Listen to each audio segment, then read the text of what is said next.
dia. Tu yang kata sunnah tu. Makna siapa-siapa buat satu benda tu baik, lepas tu ada orang tiru, pahala orang hak buat dengan pahala hak mula buat, Nabi kata tak kurang sikit pun. Allah. Macam itulah dari sudut pakaian. Tuan-tuan duk pakai pakaian yang menepati syarak. Orang tengok, orang seronok, orang tiru. Tuan-tuan dapat pahala. Sepanjang dia pakai, tuan-tuan dapat pahala.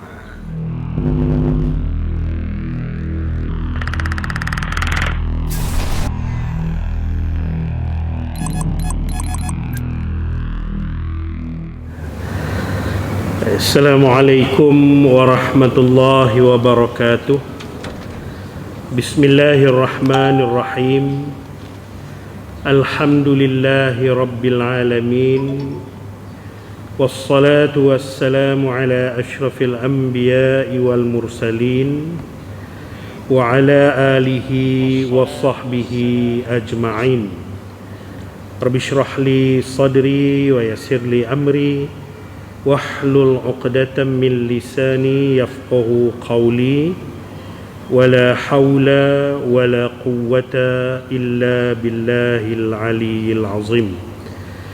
Muslimin muslimat yang dirahmati Allah, alhamdulillah, syukur kita ke hadrat Allah. Pagi ini dapat kita bersama lagi. InsyaAllah kita sambung kitab kita Talbisu Iblis. Kita sampai pada bab yang ke-11, yakni pada muka surat 78. Muka surat 78 berkaitan dengan bersederhana dalam kita mengamalkan sunnah lebih baik daripada kita bersungguh-sungguh dalam melakukan bid'ah. Antara mengamalkan sunnah secara sederhana lebih baik daripada kita bersungguh-sungguh dalam kita melakukan perbuatan yang bid'ah. Hadis dipetik daripada kitab Talbisul Iblis. An Abdullah qala al-iqtisadu fi sunnati khairun min al-ijtihadi fil bid'ati. Daripada Abdullah bin Mas'ud, Rasulullah sallallahu alaihi wasallam telah bersabda, bersederhana dalam melakukan sunnah itu lebih baik daripada bersungguh-sungguh melakukan bid'ah. Ni bid'ah ni kita tak bincang lagi hak boleh dengan hak tak boleh. Cuma di antara benda yang sunnah, yang ada jalan, yang ada cara daripada Rasulullah, kita buat, walaupun buat tu bersederhana, lebih baik daripada kita bersungguh-sungguh buat satu benda yang bid'ah. Sekali lagi baru kita nak bincang bid'ah tu hak macam mana boleh, hak macam mana tak boleh. Baik, mari kita tengok syarah dan tahqiq dia. Apa itu sunnah dan apa pula itu bid'ah? Kita bincang. Boleh apa merah ni. Kita tak penjuru ni sikit, tak puas tak tengok. Jahal pelan-pelan. Baik.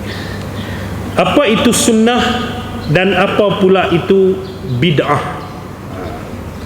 Erti sunnah, dia tak puas tak nampak. Dia As-sunnah menduduki tempat yang kedua selepas daripada Al-Quran. As-sunnah duduk di ranking kedua. Kalau bahasa harian kita guna, lepas Al-Quran, hadis. Padahal sunnah tu sat lagi kita nak bincang lagi tu. Yang macam mana, yang bentuk dia macam mana dan sebagainya. Okey. Cuma kalau ranking dia selepas Al-Quran, hadis Nabi sallallahu alaihi wasallam. Dalam senarai sumber-sumber hukum syara, daripada sumber menjadikan sesuatu peraturan dalam Islam, bahasa dia hadis Nabi duk nombor 2 selepas Al-Quran. Dari sudut bahasa, mari kita bincang dari sudut bahasa. Yang kata benda sunnah, apa dia benda sunnah? Dari sudut bahasa, ianya membawa erti suatu jalan ataupun cara. Sama ada benda tu baik, benda tu buruk. Kalau benda tu ada jalan dia, ada cara dia, itu dipanggil sunnah dari sudut bahasa. Boleh tak kita nak kata ni kita contoh kenuri lah. Kan kenuri ni dulu tak ada. Lah ni ada, lepas nak balik tu tuan rumah bagi cenderamata ke apa. Dulu pasal anak rasa dia ni baru berapa tahun kebelakangan ni dah. No, anak rasa dalam 10 tahun sampai. Tak, lebih kurang lah, tak sampai lagi kan. Okey. Kita boleh tak nak katalah orang yang mula buat tu, orang yang mula-mula buat tu ialah Tuan Haji Nabil, contoh. Benda baik tu benda baik, boleh buat lah maksudnya. Boleh tak kita kata tu sunnah Haji Nabil? Boleh. Tu sunnah Haji Nabil, boleh. Tapi sunnah ni eloknya dengan bahasa sunnah tu kita letak pada Rasulullah. Tapi nak cerita dari sudut bahasa. Maksud dia faham tak? Dari sudut bahasa. Macam saya bercakap dengan tuan-tuan. Saya hari ni seronok jumpa tuan-tuan. Ataupun saya kata beta hari ni. Kan? Bolehlah guna tapi lok lang lah. Ada ke pula bahasa diri beta? Padahal beta tu saya lah. Tapi nak letak perkataan tu, nak cerita dia, bahasa dia, makna dia had tu. Cuma meletakkan perkataan tu pada tempat yang lebih sesuai. Macam saya kata, minta maaf lah tuan-tuan, hari ni saya terlambat sikit pasal tadi saya baru lepas beradu. Amboi, kan? Lepas tidur lah senang. Tapi beradu tu tidur lah. Tapi dia punya kegunaan dia. Jadi macam sunnah ni cara, jalan. Jadi itu kadang-kadang ada orang guna agak bahasa, nak buat sunnah buat bagi elok-elok, jangan buat sunnah hak buruk segi orang turut. Jadi sunnah ni cara atau jalan. Jadi kalau sunnah Rasulullah, cara atau jalan Rasulullah.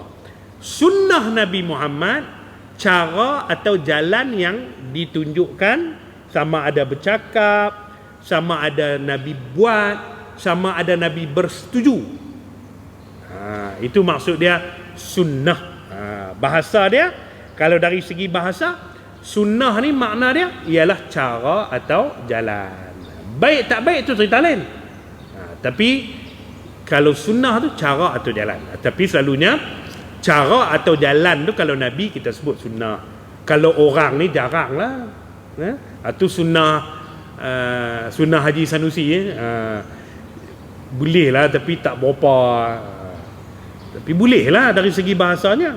Tapi orang boleh kata Haji Sanusi lah mula cara tu. Dia macam tu. Faham tak? Baik. Ini seperti yang disebutkan di dalam hadis Nabi sallallahu alaihi wasallam, man sanna fil islami sunnatan hasanatan falahu ajruha wa ajru man amila biha ba'dahu min ghairi an yanqusa min ujurihim syai'un wa man sanna fil islami sunnatan sayyi'atan kana alaihi wizruha wa wizru man amila biha min ba'dihi min ghairi an yanqusa min auzarihim syai'un. Apa makna dia? Sesiapa yang merintis. Apa makna merintis? Yang mula. Tu merintis lah. Rintih, dia mula. Allah, masjid ni depa lah merintih boleh ada ni. Tu ya. Yang memulakan proses pembinaan dari segi cari tapak, ilham, bentuk pattern dia. Sesiapa yang merintis sunnah, jadi bolehlah kalau tuan-tuan nak ambil dari sudut bahasa tadi, tuan-tuan nak tulis di atas tu, apa dia sunnah? Suatu jalan atau suatu cara. Kalau kita baca, sesiapa yang merintis suatu jalan atau suatu cara, itu maksud dia, yang baik dalam Islam, maka ia orang yang merintis tadi mendapat pahalanya pada perbuatan tu, serta pahala orang yang beramal selepasnya tanpa mengurangi sedikit pun pahala mereka. Nabi kata, siapa-siapa yang mula satu jalan atau satu cara, macam kita kata contoh kenduri tadilah, dahlah jamu makan, hadiah pula orang mai makan kenduri tu nak balik, niat dia ikhlas, nak bagi tanda ingat kat orang hak mai tu, dia dapat pahala pasal hadiah kan. Memberi hadiah ni kan satu sunnah yang baik. Nabi suruh dia buat benda baik, dia bagi hadiah. Lepas tu orang lain tiru, kenduri orang lepas tu pembuat, kenduri orang ni pembuat, dia dapat pahala sama dengan orang hak buat. Nabi kata tak kurang sikit pun. Ya, tu yang kata sunnah tu. Makna siapa-siapa buat satu benda tu baik, lepas tu ada orang tiru, pahala orang hak buat dengan pahala hak mula buat, Nabi kata tak kurang sikit pun. Allah. Macam itulah dari sudut pakaian. Tuan-tuan duk pakai pakaian yang menepati syarak, orang tengok, orang seronok, orang tiru, tuan-tuan dapat pahala. Sepanjang dia pakai, tuan-tuan dapat pahala. Tuan-tuan bercakap, tuan-tuan bila bercakap dengan orang, tuan-tuan selalu sebut, contohlah perkataan yang baik ni, saya minta maaf lah kalau tadi ikut-ikut. Tuan-tuan dah jadi, orang kata apa? Dah jadi kebiasaan. Orang dengar pun, dia ni no, cakap dengan kita, dia minta maaf kot kasar. Orang pun tiru perbuatan tu. Maka sepanjang orang tu tiru, orang tu dapat pahala, kita hak mula ni pun dapat pahala. Nabi kata tak kurang sikit pun. Ya, tu yang kata, bila benda baik tuan-tuan mula, maknanya itu sunnah yang baik. Dan Nabi sambung lagi, dan siapa yang merintis sunnah yang jahat. Sunnah tu apa? Suatu jalan atau satu cara yang jahat.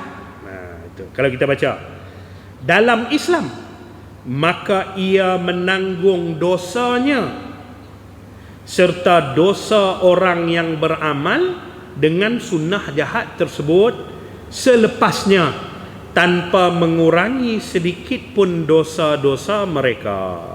Dia buat pula satu jalan yang tak elok. Lama dah orang tinggal bersandin-bersandin ni, lama dah, tahun 80-an dulu ya, mai 90-an orang tak bersandin dah. Esok dia buat kenduri bersandin pula. Orang pun no, rupanya bersandin ni syok juga. Lepas tu kenduri lusa kawan ni turut, kenduri minggu depan kawan ni turut, kenduri bulan depan kawan ni turut. Dosa orang lain tu tak ada kurang sikit pun sama dengan dosa dia. Tu maksud dia. Jadi tuan-tuan, cakap kita jaga, biat cakap tu, takut orang tiru. Mana kalau bercakap hal elok tak apa, bahasa, pakaian, kelaku kelayak kita, orang tiru. Tambah pula kita tu orang yang agak orang kenal, lagi bahaya. Orang kenal kita, orang tahu siapa kita, Jadi orang ikut kita tu orang rasa betul, lagi bahaya. Kalau orang tu orang yang biasa-biasa, orang pun tak kenal, kalau dia buat, orang tak ikut.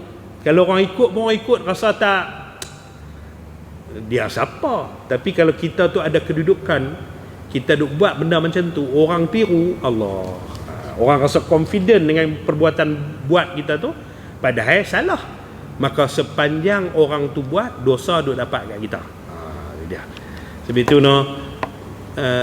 bahasa dia apa? Kita buat benda baik supaya orang tiru, kita dapat pahala. Walaupun kita dah mati, tapi sepanjang orang duk tiru tu, kita dapat pahala. Namun dari segi sudut istilah dan penggunaan yang kata sunnah, perkataan sunnah tadi ni ditakrifkan dengan pentakrifan yang berbeza di antara ulama fiqh, ulama usul fiqh dan ulama hadis. Ada sedikit perbezaan dia. Tetapi kalau kita awam macam ni, bila orang sebut sunnah, tuan-tuan dah nampak. Sunnah ni apa? Dari sudut bahasa, jalan ataupun cara. Kalau sunnah Rasulullah, jalan atau cara Rasulullah. Apa dia sunnah Rasulullah ni? Perkataan dia, perbuatan dia, dan persetujuan dia. Persetujuan ni maksud macam mana? Rasulullah tak buat, tapi bila sahabat buat, Rasulullah tak larang. Tu maksud persetujuan. Satu hak Nabi keluar dari mulut dia, sama ada Nabi larang, sama ada Nabi suruh, sama ada Nabi syur, sama ada Nabi syur, cadangan, mencadangkan ke apa ke, dan maknanya dari mulut Nabi. Yang kedua dari perbuatan Nabi, Nabi buat apa. Yang ketiga dari persetujuan Nabi. Itu asas dia yang dikatakan sunnah Rasulullah sallallahu alaihi wasallam. Cuma dari segi pentakrifan beberapa ulama, ni mari kita tengok. Menurut ulama hadis, mereka mentakrifkan sunnah sebagai semua yang diriwayatkan daripada Nabi, sama ada ia berbentuk perkataan, perbuatan, pengakuan tadi persetujuan kita sebut tak salah, sifat baginda, sifat-sifat dia, maknanya perangai-perangai Nabi itu, ataupun akhlak Nabi. Bagi ulama hadis, semua tu adalah sunnah. Bila sebut sunnah, terlibat semua tu. Bagi ulama usul fiqh pula, mereka mentakrifkan sebagai apa yang diriwayatkan daripada Nabi, sama ada perkataan, perbuatan, persetujuan yang diambil untuk menjadi dalil syarak, dalil peraturan, dalil hukum. Hak tu baru sunnah. Tapi asas dia sama tak? Asas dia sama. Perbuatan, apa orang panggil, perkataan, persetujuan. Cuma kalau ulama usul fiqh, mereka ni ambil yang hak nak jadi dalil syarak, hak tu dipanggil sunnah. Tapi asas dia sama. Berbeza dengan ulama fiqh, ulama fiqh ni, mereka mentakrifkannya sebagai apa yang diriwayatkan daripada Nabi yang berbentuk mustahab. Apa dia mustahab? Perkara yang digalakkan. Contoh, membasuh 3 kali dalam wudu. Rukun wudu, basuh tangan. Yang hak mesti itu sekali. Yang sunnah, tu kata tadi, tiga kali. Tu maksud sunnah bagi ulama fiqh. Jadi yang kata sunnah ni, hak yang ambil wuduk 3 kali tu, kan? Tapi asas dia sama tak? Sama lah, semua perbuatan, percakapan, dan juga persetujuan Nabi itu. Solat 2 rakaat sebelum subuh, berpuasa sunat hari Isnin dan Khamis. Yang hak wajib tu hak mana? Hak Ramadan tu. Tapi hak sunnah tu, sunnah Nabi duk buat, walaupun dia tu tak wajib, yakni sunat hari Isnin dan Khamis, tak wajib bagi kita. Dan lain-lain lagi. Okey, jelas nah sunnah. Okey, tu. Cuma yang tuan-tuan perlu faham tadi, yang kata sunnah Nabi tu Ataupun tak apa, kita ambil dari awal tadi, sunnah ni dari sudut bahasa jalan atau cara, yang mula jalan atau yang mula cara. Bila sebut sunnah Rasulullah, jalan atau cara Rasulullah. Apa dia jalan atau cara Rasulullah? 3 tadi. Itulah poin kita bincang 2 muka surat ni. Tuan-tuan nak buat catatan, kalau dan buatlah saat ni. Apa dia 3 cara tu? Perbuatan Nabi, percakapan Nabi, dan juga persetujuan Nabi. Kalau ada 3 ni, itulah sunnah Nabi sallallahu alaihi wasallam. Sunnah adalah pentafsir dan penjelas kepada Al-Quran. Maksud dia macam ni kalau bahasa kita. Al-Quran tu dasar, sunnah ni memperjelaskan. Sunnah ni tolong perjelas Al-Quran tu. Jadi benda tu hukum dia di Al-Quran. Contohlah dia bagi, Nabi melaksanakan bentuk macam mana. Kita tengok, yang kata perintah solat ni macam mana bentuk dia? Hadis Nabi tu lah. Nabi sembahyang waktu mana, Nabi sembahyang buat apa. Pasal apa kita bincang hak ni Ustaz? Ni Ustaz lagi tu, kita nak kena bincang lah hak ni. Tak jumpa hak iblis lagi pun. Ada juga kan, sampai muka surat 80 kitab iblis tak jumpa iblis lagi. Nanti Ustaz, dia kena jelas hak ni dulu. Hak mana sunnah, hak mana bid'ah. Lepas kita cam hak ni, baru kita jumpa hak iblis duk cucuk tu. Awak yang Ustaz tanya macam tu, awak yang Ustaz sebut tu, rasa-rasa ada orang duk tanya, 80 muka surat dah ni. Tajuk kitab Talbisu Iblis, belitan iblis, tapi tak cerita lagi cara iblis belit. Kita kena kenal dululah. Kenal dulu hak mana sunnah, hak mana bid'ah. Lepas tu baru kita tahu, hak ni iblis duk guna hak ni lah. Tu penting tu. Tu penting tuan-tuan kena faham. Yang kata sunnah tu macam mana, bid'ah tu macam mana. Hak bid'ah hak boleh pula macam mana. Tu. Jadi sunnah adalah pentafsir dan penjelas kepada Al-Quran, dan ia adalah hujah tertinggi Islam. Al-Quran dan sunnah ni, malah kedudukannya sebagai hujah disebut jelas oleh Allah dalam banyak ayat Al-Quran, yang menunjukkan bahawa kedudukan sunnah Nabi ini seperti berikut. Dalam surah Al-Hasyr ayat 7, A'udzu billahi minasyaitonir rajim, wa ma ataakumur rasul fakhuzuhu wa ma nahakum anhu fantahu wattaqullah innallaha syadidul iqab.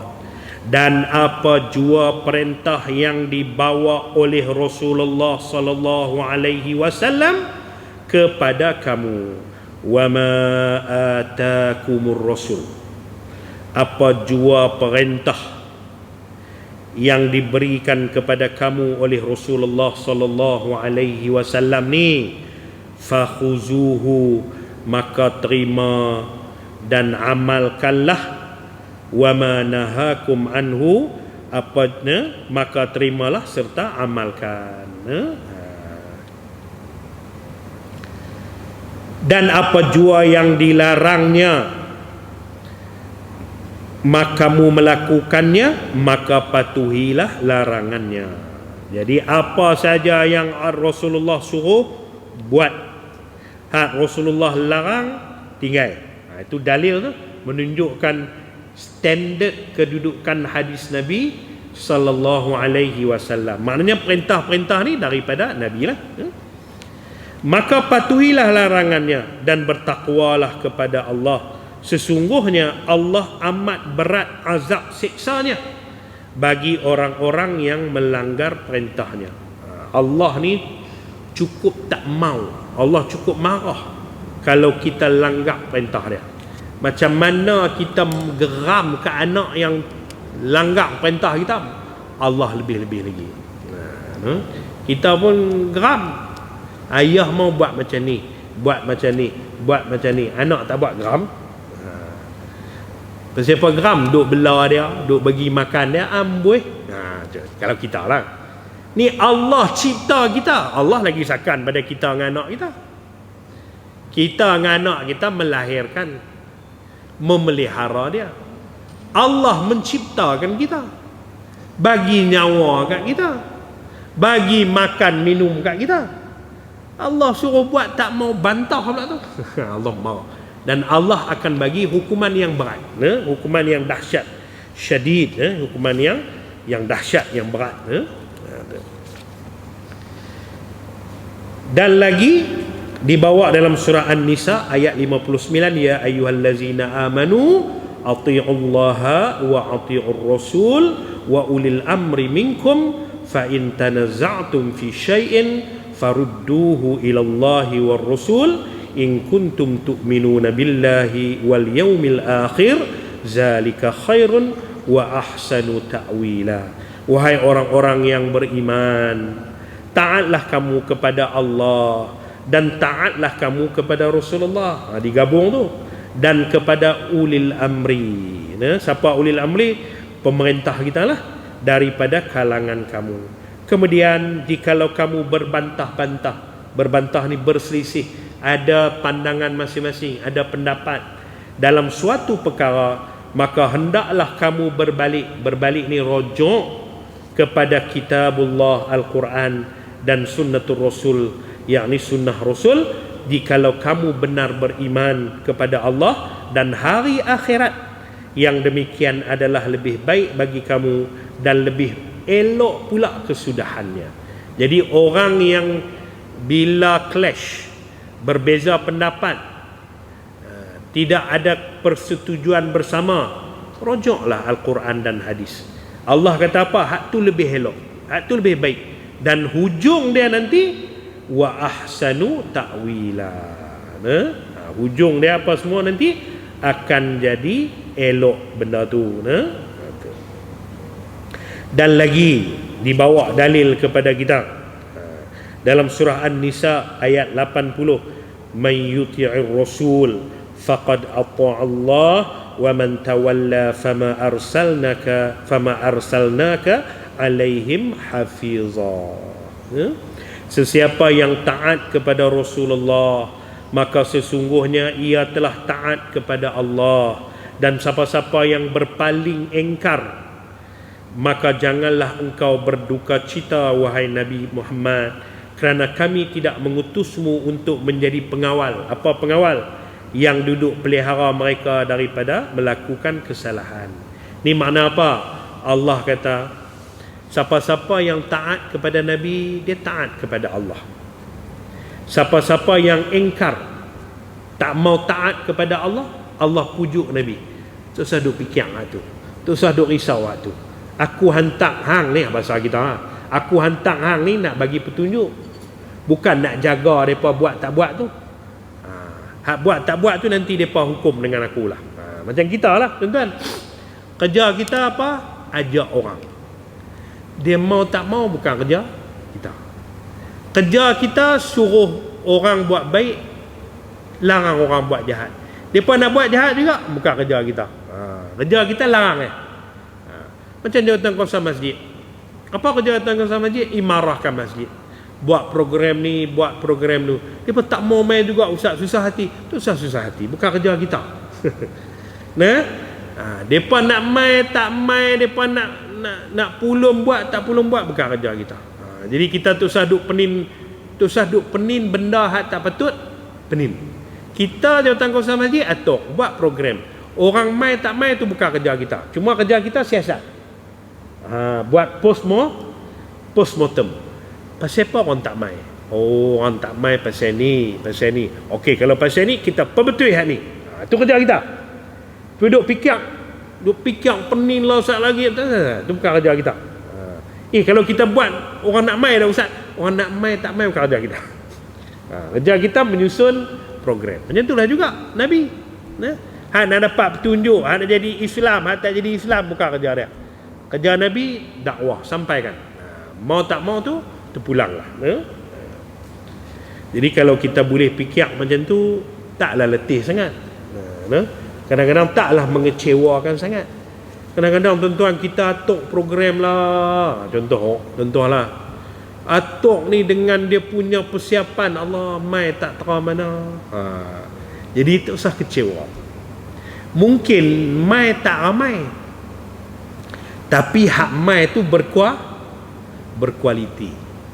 Kita punya estimate dengan kita punya perancangan tu 1000 orang contoh. Tiba-tiba mai 300. Tapi hak mai 300 tu kualiti dia sama dengan 1000 orang. Banding nak mai 1000 tu 700 tak ada kualiti. Contoh, jadi lapang dada kita. Maknanya Allah dia hantar tu, dia tahulah. Jadi kita buat kerja kita. Baik. Mari kita tengok sunnah dibahagikan kepada dua. Ada yang tasyri'iyah dan ada yang ghairi tasyri'iyah. As-sunnah perlu difahami dengan betul supaya penentuan hukum dapat dilakukan dengan tepat. Nak menentukan satu-satu hukum, nak kena tentu sunnah tu macam mana. Antara kaedah memahami yang penting adalah dengan mengetahui perbezaan sunnah tasyri'iyah dan sunnah ghairi tasyri'iyah. Apa dia benda tu? Ringkasnya, sunnah tasyri'iyah adalah bahagian kehidupan baginda Nabi sallallahu alaihi wasallam. Yakni apa dia? Ucapan Nabi, tindakan Nabi yang menjadi syariat untuk diikuti oleh umat Nabi sallallahu alaihi wasallam. Itu yang makna dia sunnah tasyri'iyah. Yakni sunnah, bila sebut sunnah, tentu ingat balik kita buat rumusan tadi. 3 benda. Perbuatan, percakapan, persetujuan Nabi yang menjadi benda tu ikutan umat Nabi Muhammad sallallahu alaihi wasallam. Seperti apa? Sebaliknya, bukan seperti itu. Sebaliknya, yang kata ghairi tasyri'iyah ialah bahagian kehidupan Nabi yang tidak menjadi syariat. Tidak menjadi syariat ni maksud dia tak mesti diikuti. Tak mesti. Tapi kalau ikut bagus. Benar sunat-sunat ni. Yang hak tadi ni mesti ikut sebab dia jadi syariat untuk diikuti. Saya bagi dia umum contoh. Okey.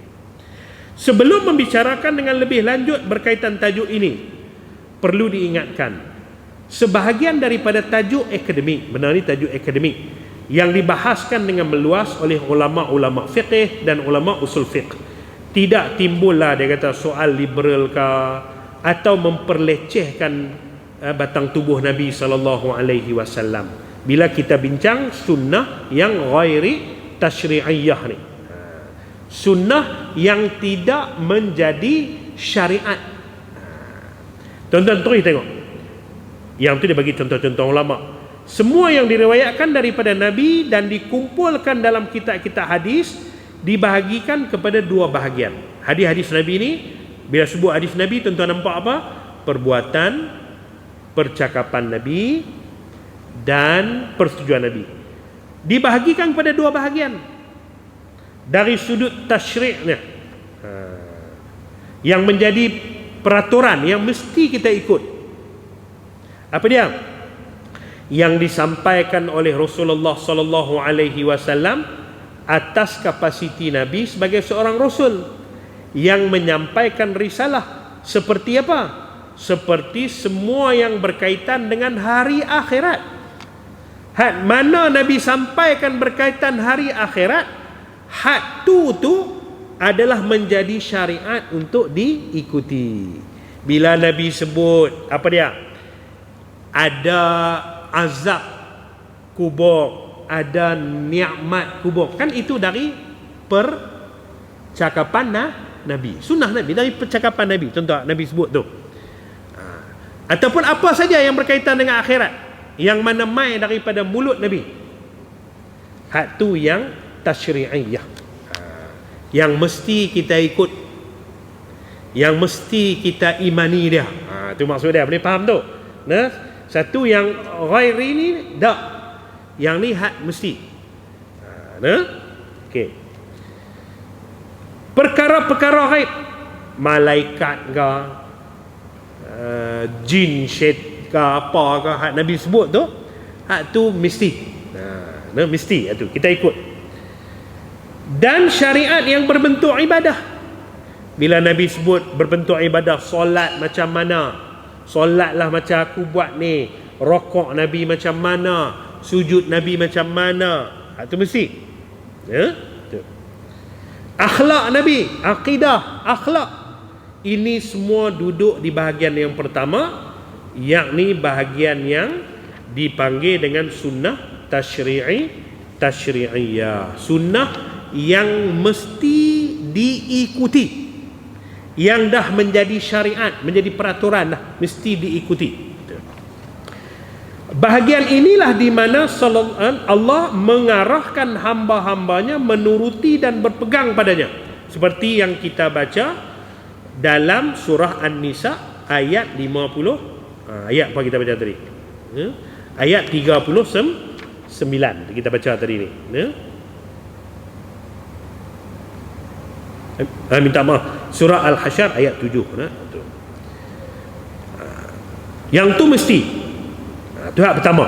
Maknanya perbuatan, percakapan, persetujuan daripada Nabi yang berkaitan dengan akhirat, berkaitan dengan perkara ghaib, berkaitan dengan syariat yang berbentuk ibadah, akidah ni, hak ni mau tak mau mesti kita ikut. Yang kedua, yang disampaikan oleh Rasulullah atas kapasitinya bukan sebagai seorang Rasul, yakni pandangan, pendapat Nabi berkaitan dengan perkara dunia. Apa dia perkara dunia ni? Yang berdasarkan kepada pengalamannya sebagai manusia, seperti dalam kisah mengahwinkan mayang-mayang tamar. Sebab itu Nabi kata, rojoklah kepada ahli. Ahli dia lebih mengetahui cara bertani. Yang tu. Sebab itu Imam Al-Qaradawi memberikan pandangan apa yang ditunjukkan oleh Nabi SAW dalam kisah tersebut hanyalah pandangan yang bersifat spekulatif, dan baginda bukanlah seorang yang pakar dalam pertanian.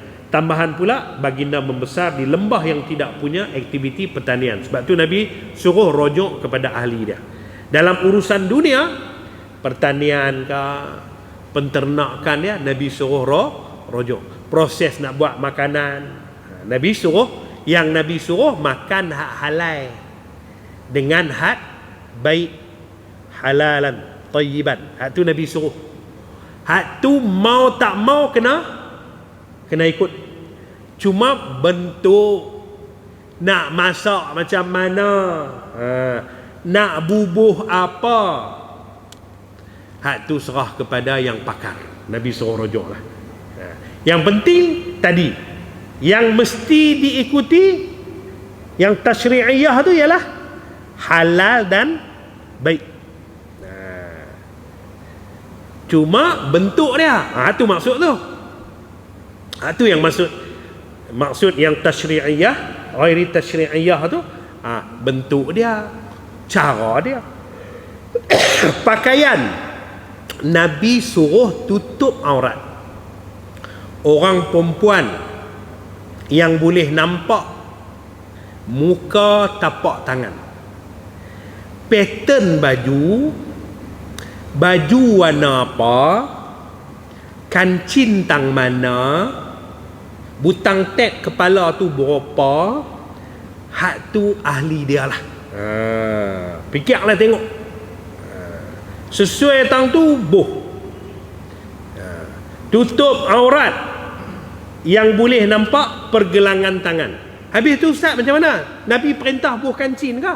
Tak, itu tak perintah. Yang Nabi perintah tutup. Cuma kalau tak boleh jaga, buh kancing. Kalau boleh jaga, tak buh pun tak apa. Itu pulang lah. Macam mana? Itu serah. Itu maksud dia. Jangan silap faham kata Nabi tak kuasai benda. Yang Nabi habaq hukum dia macam ni, macam ni. Cuma bentuk kita lah. Tanam pokok Nabi abang. Maknanya jangan duk pi langgar tanah orang. Tanah kita lah, hak kita. Cuma nak tanam tu berapa kaki, jenis daun apa ke, jenis benih apa, hak tu tanya ahli. Hak tu tak mesti diikuti. Terpulanglah kepada keahlian masing-masing. Boleh jelas beza dua hak tu ya. Beza dia B tu bahagian yang kedua ini adalah termasuk dalam apa yang disabdakan oleh Nabi SAW yang memberi pilihan kepada kita. Memberi pilihan ni makna rojoklah kepada ahli dalam bidang dunia tu untuk melakukan yang terbaik sesuai dengan keadaan semasa. Yang Nabi suruh jual beli, dia ada hukum-hukum jual beli. Benda tu macam mana? Benda tu mesti dimiliki, harga mesti ada persetujuan lah, apa semua. Hak tu hak Nabi ajak. Bentuk benda tu macam mana nak tu terpulang kepada ahli dia lah. Itu maksudnya. Jadi kalian lebih mengetahui tentang urusan dunia kalian. Jadi hak tu tuan-tuan, dia duk cerita di bawah tu macam contoh-contoh dia bagi. Kuda, ada tumpukan kuda, hidung macam mana, tu serah pada ahli lah memilih dia. Yang penting kita tengok muka surat 87, termasuk dalam bahagian ini juga perkara-perkara yang bersifat tajribah. Apa dia tajribah ni? Uji kaji, pengalaman, tu orang panggil tajribah lah. Kebiasaannya macam ni. Seperti bidang perubatan, terdapat sabda Nabi SAW berkaitan jenis-jenis perubatan yang baik seperti berbekam, dan jenis-jenis ubat seperti habatus sauda dan lain-lain. Yang tu pengalaman. Pengalaman makan hak ni sihat. Jadi apa benda yang menyihatkan? Benda yang menyihatkan kita dengan pengalaman orang yang pakar di bidang dia, kita makan tu untuk menyihatkan badan, itu sunnah lah. Tu maksud dia. Pasal apa makan minyak ni? Contoh minyak apa? Kalau lah ni minyak darah, minyak kelapa darah. Nabi tak ada sebut minyak kelapa darah kan? Minyak kelapa darah. Kita minum minyak kelapa darah tu pasal apa? Pasal mengikut tajribah, uji kaji, pengalaman orang di bidang kesihatan ni. Contoh, saya tak ada meniaga minyak tu, saya ingin main cari saya tak ada. Cuma nak bagi contoh. Minyak kelapa darah ni kalau kita minum, katanya dia bagi kesihatan, dia bagi apa, sesuai dengan orang yang hidup di orang Malaysia dengan suasana iklim ni, sesuai dan memberi kesihatan tubuh badan, kelancaran darah apa. Kita minum tu sunnah Nabi lah. Sunnah Nabi suruh minum habatus sauda, nak bagi apa maksud dia? Kesihatan yang baik. Boleh faham tu? Jadi maknanya minum benda yang baik untuk kesihatan yang baik itu sunnah. Menjadi sunnah lah. Sunnah pada perbuatan menjaga badan dengan minum perkara tersebut. Baik. Malangnya dia kata, sebagian orang mengambil sikap tekstual berdasarkan pada teks tu semata-mata terhadap zahir nas dan hanya berpada dengan preskripsi tersebut lalu diberi nama perubatan sunnah. Hak ni saja sunnah, hak nu tak sunnah. Sedangkan apa saja perbuatan, tindakan yang berdasarkan kepada kebaikan yang digariskan oleh Nabi, itu sunnah lah. Hatta rawatan hospital pun hak baik-baik tu Nabi suruh sunnah, benda-benda baik. Itu dia lah juga. Dan dipromosikan secara meluas sebagai produk Islam. Sedangkan perubatan sunnah ialah apa sahaja yang baik dan bermanfaat bagi manusia, sekalipun dia tidak pernah disebut oleh Nabi dan dicipta oleh orang-orang yang bukan Islam. Benda tu baik untuk kesihatan. Benda tu halal, seperti mana yang digaris pandu dalam Islam. Bagi memahami sunnah, perlukan penggunaan kaedah memahami dan mengaplikasi sunnah. Maknanya benda tu tersebut dan cara kita guna dalam kehidupan tu dengan tepat. Antaranya pertama, mengetahui perbezaan yang kata sunnah tashri'iyah dengan sunnah ghairi tashri'iyah. Itu kita bincang dah. Yang kedua, memastikan kesahihan hadis. Hadis tu kita rujuk dia. Yang ketiga, membaca hadis melalui kacamata Al-Quran. Maknanya hadis keterikatannya dengan Al-Quran. Kita menggabung jalin benda tu. Itu maksud yang dimaksudkan dengan cara kita memahami sunnah. Jadi yang kata sunnah tadi, contoh kita kata apa saja benda yang baik dan manfaat bagi manusia, ia adalah sunnah. Berpandu pada hadis Nabi. Sebab kita tahu, kita dah boleh membezakan di antara sunnah tashri'iyah dengan sunnah ghairi tashri'iyah. Jadi apa dia sunnah tashri'iyah? Sunnah yang wajib, yang mesti kita ikuti atas kapasiti Nabi sebagai Rasulullah sallallahu alaihi wasallam. Antaranya apa? Benda-benda akhirat, benda-benda ghaib. Yang bukan tashri'iyah ni sunnah Nabi juga, tapi hak tu kita diberi pilihan. Antaranya Nabi suruh, contoh kita kata tadilah, makan yang halal dan baik. Cuma bentuk yang halal dan baik tu, hak tu pilihan. Kita rujuklah kepada ahli yang dalam bidang tersebut. Lepas tu bid'ah. Bid'ah ni pun tuan-tuan, kalau kita bincang juga sejam. Jadi kita bawa pula minggu depan mengaji macam tu lah kan. Sekali lagi saya cerita bid'ah, tinggal saya seorang lah. Jadi tuan-tuan, maknanya bid'ah ni pun ada apa, penghuraian dia lagi. Jangan sah kata bid'ah, sebut bid'ah, nanti saat kita bincang secara tartil dia elok-elok nanti insya-Allah. Jadi minggu depan kita sambung muka surat 88 berkaitan dengan bid'ah. Lepas kita faham sunnah dengan bid'ah ni, barulah seronok kita nak mula perbincangan berkaitan bagaimana kita ni dipengaruhi ataupun cuba dijerat oleh syaitan. Supaya kita kenal lah yang kata sunnah yang mau tak mau kena. Ada sunnah yang diberi pilihan. Lepas tu kita kenal pula yang kata bid'ah tu macam mana. Baru kita gabung jalin dua-dua tu, barulah kita berjalan mudah. InsyaAllah. Baik. Takat tu ulun tuan-tuan, ada apakah tuan-tuan nak tambahkah, nak apakah? Ya.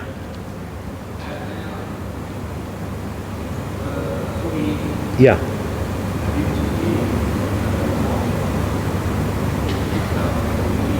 Ya.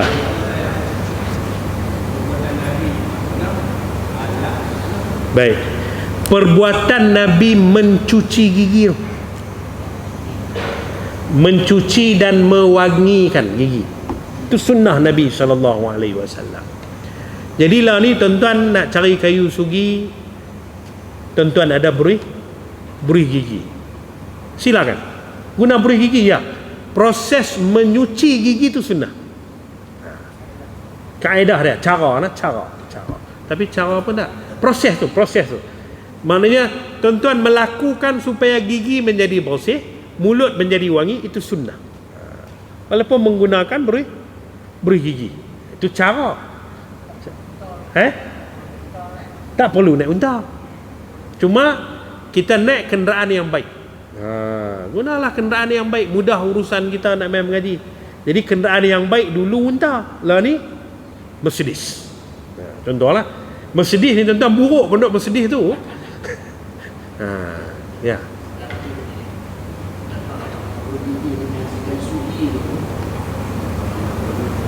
Kalau kayu sugi tu sampai tak ada kayu dah, buih gigi hak baru elok buih gigi. Tapi kalau buih gigi pun lepas tu dia melayangkan kayu sugi itu sebagai mengambil perbuatan Rasulullah, itu lagi kan? Tak, dia buih tak, pagi-pagi buih. Cuma tiap kali nak semayang dia mengambil perbuatan Nabi menyuci gigi itu dengan kayu sugi. Allahu Akbar. Kalau mampu buat macam tu, itu terbaik lah. Saya orang sembang boleh patutnya kuliah tadi sugi, tapi dah kita bergigi dah tadi ni kan? Tapi kalau macam tu lagi ada sahabat, apa saja perbuatan Nabi dia buat. Nabi naik kuda tang tu, Nabi pusing, dia ikut. Padahal Nabi pusing dulu pasal ada pokok lah, tapi tak, dia kira perbuatan dia ikut. Tu lagi, kalau mampu sampai terang tu kira lagi lah. Okay. Paling kurang mengambil konsep dia pun dah okey dah. Tapi sampai mengambil bentuk lagi lah, tu lagi terbaik. Kalau ada kemampuan buat dua-dua lagi bagus. Baik tuan-tuan, kita tangguh dengan tasbih kafarah dan suratul subhanakallahumma wa bihamdika asyhadu an la ilaha illa anta astaghfiruka. Bismillahirrahmanirrahim.